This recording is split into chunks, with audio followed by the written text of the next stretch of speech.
Well, welcome to QXChurch at QXChurch.org. This is Pastor Scott Conway. We are continuing the Quest X Life Transformation System. This is lesson number 10 out of 12.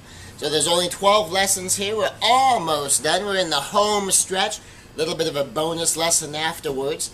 With part 2 today of how is that working out for me? We have 3 major questions that we ask in life. What do I choose? What is my plan, and how is that working out for me? What do I choose? What's my goal? What am I trying to achieve? What direction am I going? What do I choose? And as Christians, of course, if you have become a Christian, one of the things you've chosen is you've chosen Christ. But we make choices day in and day out. We make choices about our job, choices about our relationships, choices about our marriage, choices about our children. We make choices all the time. What is your choice? What is my plan? Now, a lot of times people don't have a plan. They make a choice and they just go, oh, whatever. And whatever happens, happens. But what is your plan? Do you have a plan? Do you have an action plan? What do you do on some kind of a regular basis to produce the outcome related to what you choose? And then you take a look at it. And that question is, how is that working out for me? We talked about that a little bit last time. We're going to talk about it a little bit more this time. Pay attention to outcomes. Pay attention to outcomes. What result are you producing? Now, you might not be 100% in control of the outcome that you produce. Anytime you're doing things that involves other human beings, anytime you're doing things that encounters the free will choices of somebody else, you have that choice, that plan, and how that's working out for them impacting what you're trying to do. A lot of things are a numbers game. If you're in sales, and one of the things that you choose is to make a certain number of sales or to sell a certain dollar value, you know it's a numbers game. If you know that 2 out of 10 are going to buy, you know that if I talk to 10, I'm probably going to sell 2. If I want to sell 20, I'm going to have to talk to 100. But with some things like raising your own children, well, you're not just going to raise some kids and say, well, let me give a shot at 10 kids and I'll be able to successfully raise 2 of them. That encountering the free will choices of your kids is going to impact how your kids turn out, no matter what you do, no matter how you do it, and no matter how well you do it. And of course, one child's different than the other child. What percentage success do you want with your children? 100%. They say, well, hey, we got two of the kids are okay. 3 of them are in jail, but hey, we did all right with the 2. That sometimes when you're dealing with your own children, when you're dealing with your spouse, you want to hit it 100%. But you pay attention to outcomes. What outcome are you producing? What result are you producing? And you might be getting one result with one person and a different result with somebody else, with exactly the same conduct on your side. You might send both of your kids to their rooms when they get in the fight. One of them hates being in the room. To them, you've locked them up in prison. The other one might love being in the room. An acquaintance of mine had that problem. To his son, oh my Lord, going to his room was horrible. It was terrible. How could you do this to me? All I did was... But for the daughter loved to be in her room. She'd just go to her room, she'd sit down, she'd read, she'd sit on the end of her bed, she'd kind of hum little songs to herself and kind of think and daydream. To her, being sent to her room was no big deal. So sometimes you get different results with exactly the same behavior because you encounter the free will choices of other people who have what they choose, who have what their plan is, and who have some way that's working out for them. So pay attention to outcomes. How often do you check? Well, how often you check depends on the particular goals you have. You might check every day, you might check every week, you might check in every quarter, you might check in every year. Kind of think about how you're doing. Take a look at what's happening. Now, here's a schedule for new habits. One possible schedule for developing a new habit is to check in with yourself on day 1. How did you do at your first point of action? Check in with yourself again at day 3, at week 1, at week 2, month 1, month 2, and month 3. How are you doing at each one of these points? Check in again at month 6, at year 1, and at year 2. If you're still going strong at year 2, you can figure it is now part of who you are. have an evaluation plan and a general grasp of your what according to whom. What according to whom? Or your what according to what for your intermediate measures. So if something you're trying to do is going to be weight, well then it's what according to what? What according to the scale. How much do I weigh according to the scale? And you want to know which particular scale you're using as your standard of measure. If it's going to be a dollar thing, well, it's what according to this bank account or to that credit card balance. And so your what according to whom or your what according to what can be determined objectively. But sometimes it's not objective, it's subjective. It's a particular person. If I want to know how I'm doing as a husband, unless it's a concrete behavior I'm after, like my wife has asked if you get off work at 5, I would like you to be home by 6. Well, then it's a what according to what? Am I home by 6 according to a particular clock or a particular watch, a particular timepiece? But in general, if my goal is be a better husband, well, it's what according to whom? What a better husband according to whom? Probably according to my wife. So consider that. Pay attention to the outcomes. That's part of how is that working out for you. Now, I might do some things, and just as a quick example, this is something my wife and I discuss.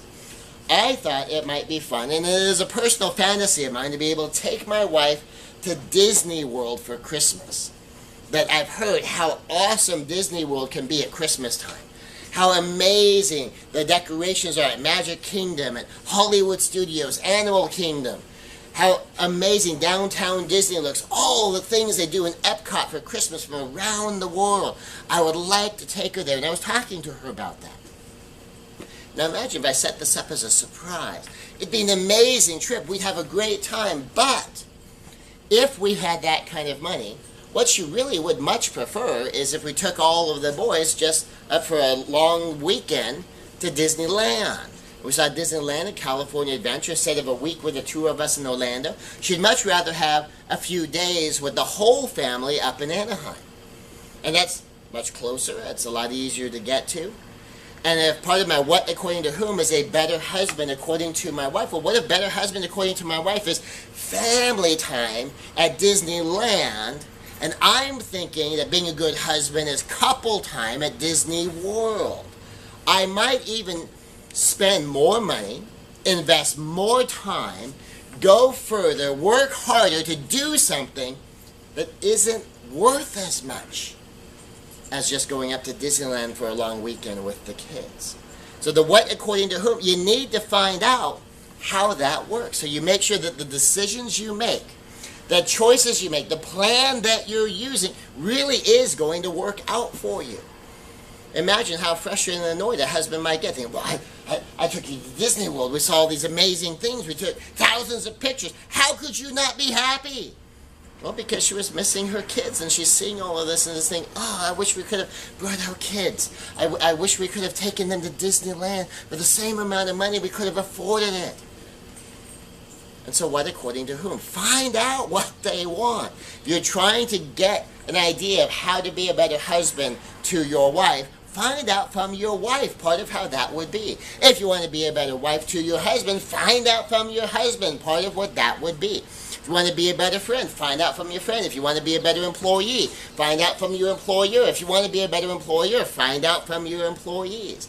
Go get that information. And that way, when you're taking action, you can also get concrete feedback. What according to whom? A better boss according to the people who work for you. A better team member according to other members of your team or the people that you work for. A better spouse according to your spouse. Maybe not necessarily a better parent according to your kids, depending on the age of your kids and how responsible they are for that. Because they might look at you and say, well, you'd be a better mom if I had more candy.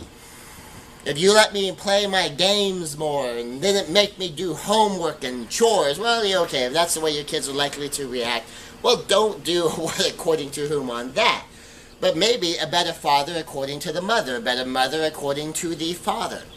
And a lot of times you can look at things very objectively. Now, to upgrade outcomes, upgrade plans. To upgrade outcomes, upgrade your plan. An upgrade in this sense is making adjustments to get in better harmony with how such goals are achieved. Doesn't necessarily mean work harder. It doesn't necessarily mean spend more time or spend more money. The example I just gave. It would take more time to do a week in Orlando than it would be to do a long weekend in Anaheim.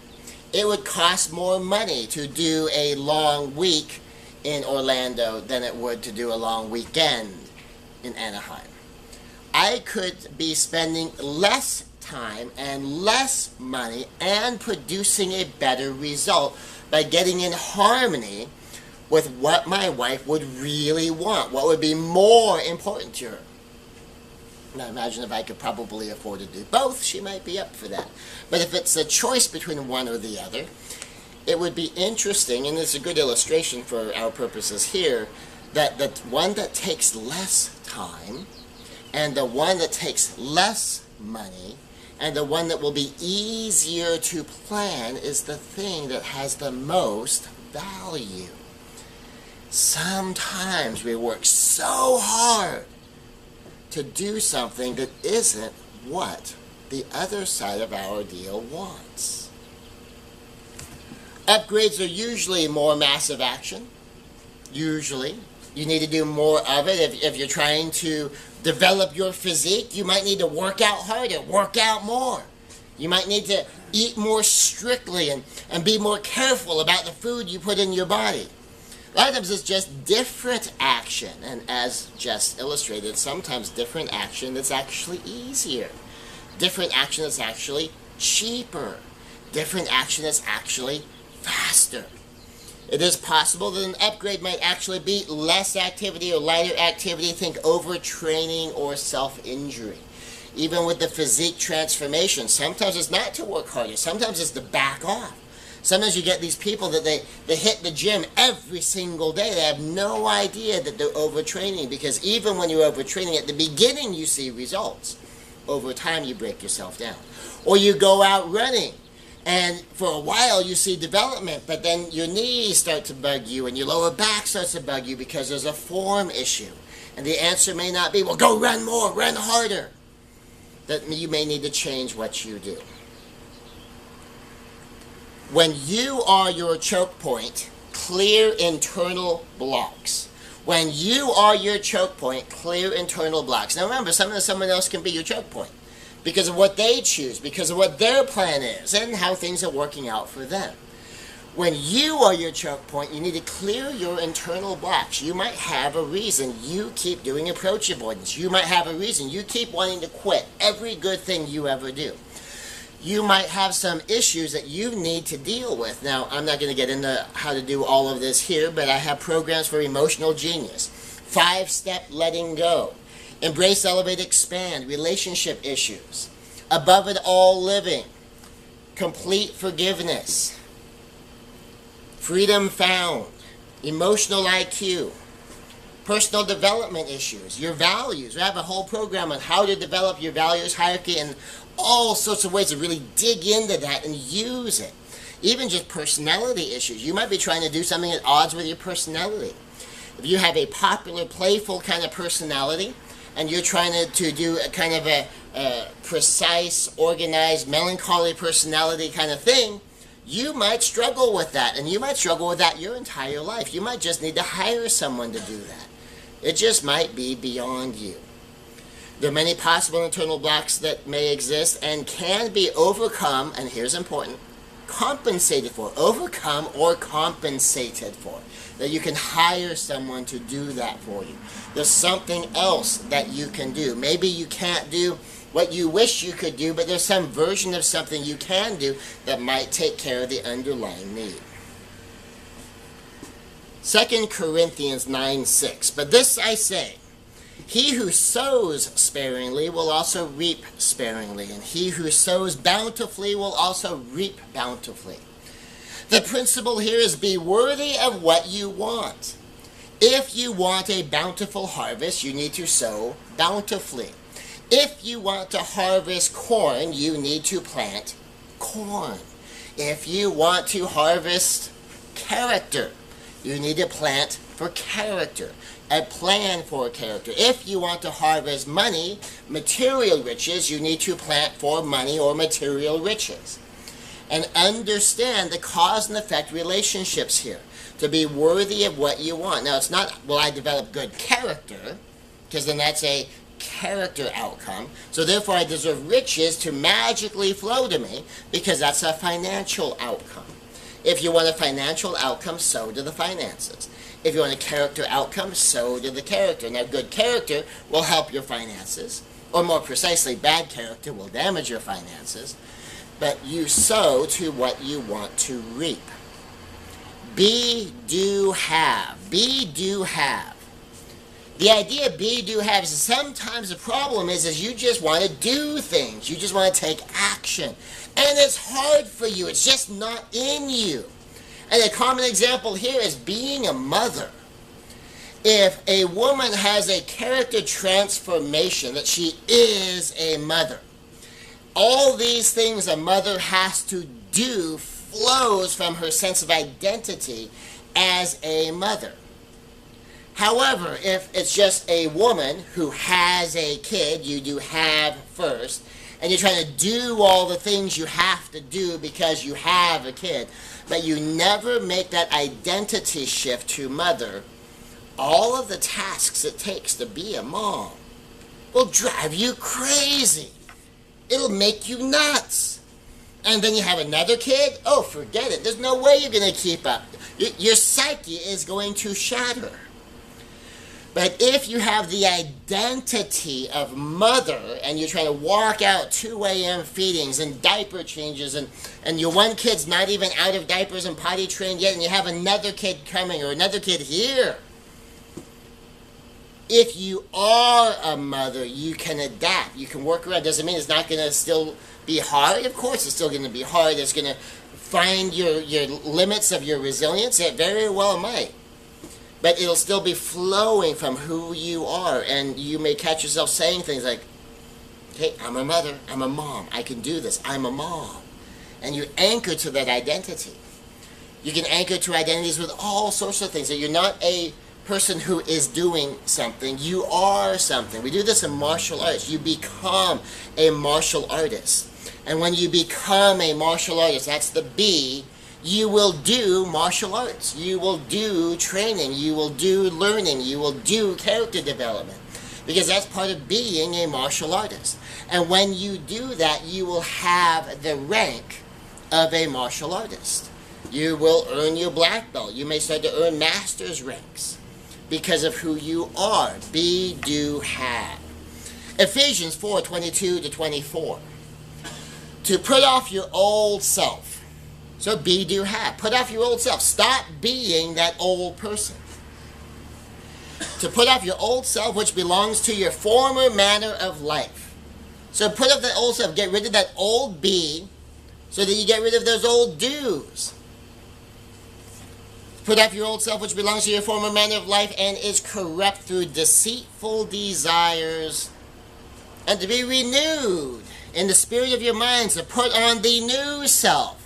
Renewed in your mind. Put on the new self. Be.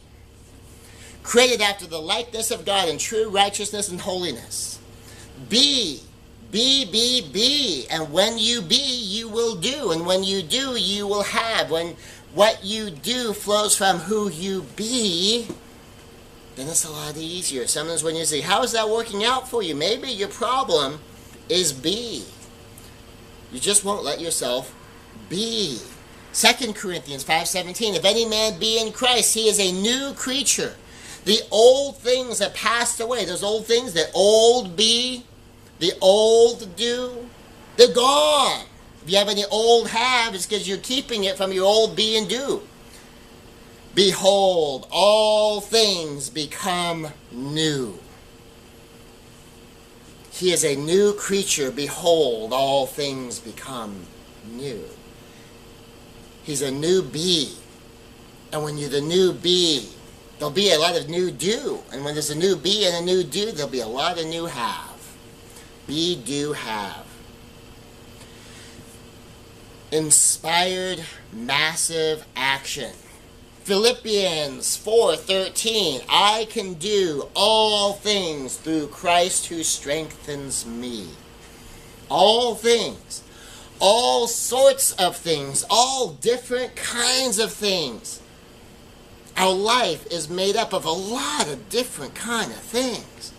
Our life is made up of a lot of different aspects of our identity, and says you can do all of these things. You can handle all of these. If you get the do handled, it's probably because your be is handled.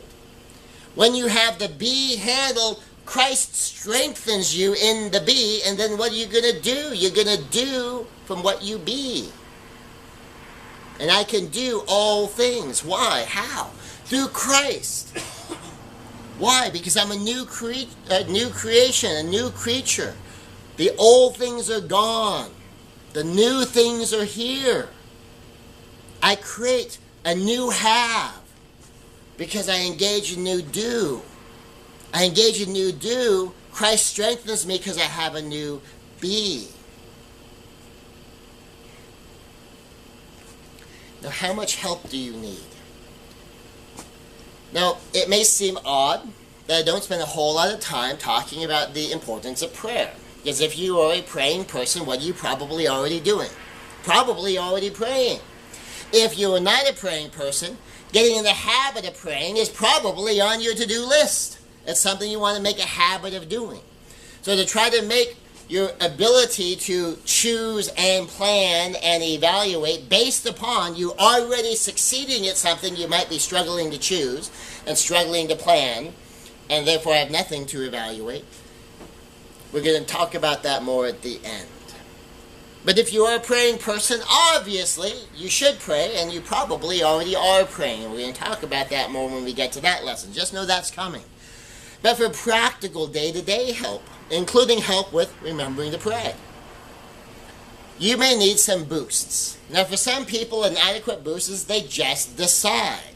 They decide it's done. For a lot of people and a lot of things, that's plenty. You make a decision, you do the decision. My wife and I were on our way home from a friend's 50th birthday party just last night. On the way home, we decided to stop somewhere and have some breakfast or have some dessert. My apologies. To have some dessert. We just decided. Then what did we do? We did what we just decided.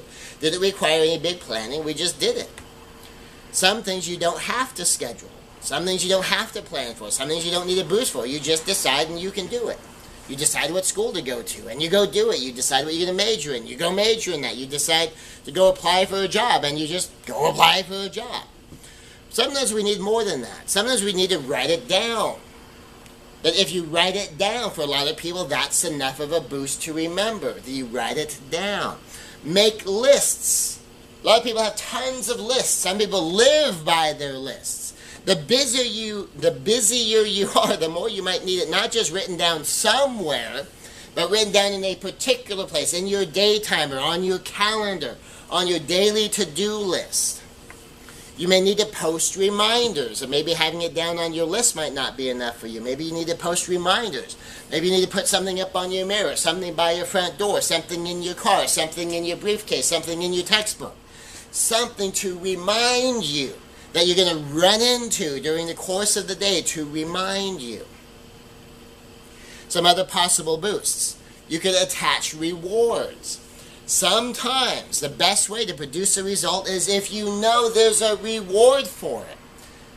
Right now I'm engaged in litigation as a lawyer. If I can win this case for my clients, I'm pondering what reward am I going to give myself for winning this case. Attach a reward to it. Sometimes you attach a penalty to not doing something. That you're going to punish yourself. You're going to withdraw something from yourself. You're going to use negative reinforcement. That when you do something negative, when you fail to live up to that something positive, you're going to deny yourself a privilege. You're going to attach something to your performance. Sometimes you'll do both. That there'll be a reward for doing it well, there'll be a penalty for doing it poorly. You know, kids get that in school. What's the reward for doing something well? You get an A. What's your penalty for doing something poorly? You get an F. That you get evaluated, and your reward or your penalty is a grade. You're being told that you're awesome, or you're being told that you failed, or you're being told something in between. And that's your feedback. You get a B, you want an A, well, you need to do something more. You got a D, you want a C, you need to do something more. It gives you feedback. And it gives you feedback in a way that is both a reward and or a penalty, depending on what that grade is. Daily questions. You could use daily questions. Have someone ask you. Set up any number of structures. We'll talk about daily questions more in a moment. Or a mastermind team, which we'll also mention more in a moment. So how often do you check? It depends. On daily questions, for instance, daily questions is a daily activity check. On the daily questions, you craft questions for someone to ask you, for you to have to answer. Your answers must be yes, no, a number, or a really short answer. Yes, no, a number, or a really short answer. You may be checking in daily, but your activity might not be daily. Daily can mean work days only. It can mean calendar days. You may be checking in on one action you know you need to do sometime soon that you put on your go get my physical on your list. And it's just a one-time thing, but you haven't done it yet. So it stays on your list until you do it. And drop the question, of course, when you do it. You may be checking in on an activity to be performed on some schedule. Like, did you do your blank this month? And that answer is either yes or no. You did it or you haven't done it yet. And then whenever you did it, now you get to say yes. Yes, I have. And your answer is yes. You might be checking in on something to be performed on a weekly basis or several days a week, a particular number of times a month or a number of times a week. Have you been, intimate with your husband, at whatever number that you decided on? Have you, hugged and kissed your wife today? It might be a daily thing. Did you invest at least 10 seconds in expressing your physical affection for her in a non-sexual way by hugging her, kissing her, and or cuddling her for a minimum of 60 seconds today? That's either a yes or a no. If you did really, really good, you could give a short answer. Yes, we cuddled for an entire 1-hour television program. Okay, it was 40 minutes because we were streaming it. But she got cuddles. I expressed my love for her with cuddles. Really short answer. More feed forward for more mindstorming or brainstorming. And keep on doing what works. If something's working, keep doing it. And remember, you only change what works for something that will work better. You only change for something better. More feed forward for more mindstorming or more brainstorming. And let's just ask the question. This is what I'm trying to accomplish. Can you give me a couple of ideas? I can't promise I can do all of it, but I can try to do some of it. And I'm looking for an idea or two that I might be able to use. Someone gives you the idea, you say thank you. That's all you say. You don't say good idea, bad idea. You don't grade the idea. You just say thank you. Feed forward. What can I do? Based upon what you've seen of me in the last month, the last 3 months, the last year, up until now. Can you give me an idea or two that might help me be better at whatever it is you're working at? And then you do your mindstorming. Mindstorming is creative thinking, using the ideas someone gave you, maybe as a starting point, and trying to be creative and coming up with ideas of what you think you can do. Brainstorming, same thing, you just do it with a group. And you can brainstorm and get creative, come up with stuff. If my goal is to be a better husband, it might not hurt to go to my wife and say, based upon how I've been doing in the last month or two, can you give me a couple of ideas about something that maybe I could do? That's most important if I don't already know. Now, if I think I already know, I claim to already know, or I'm already trying to do something and darn it, just my ungrateful wife just doesn't seem to appreciate it. I took her to Orlando for a whole week. Well, because it's not what she wanted. It was nice, she enjoyed it, but that's not what she wanted. For less time, less money, or the same money, we could have done something with the whole family that would have meant more.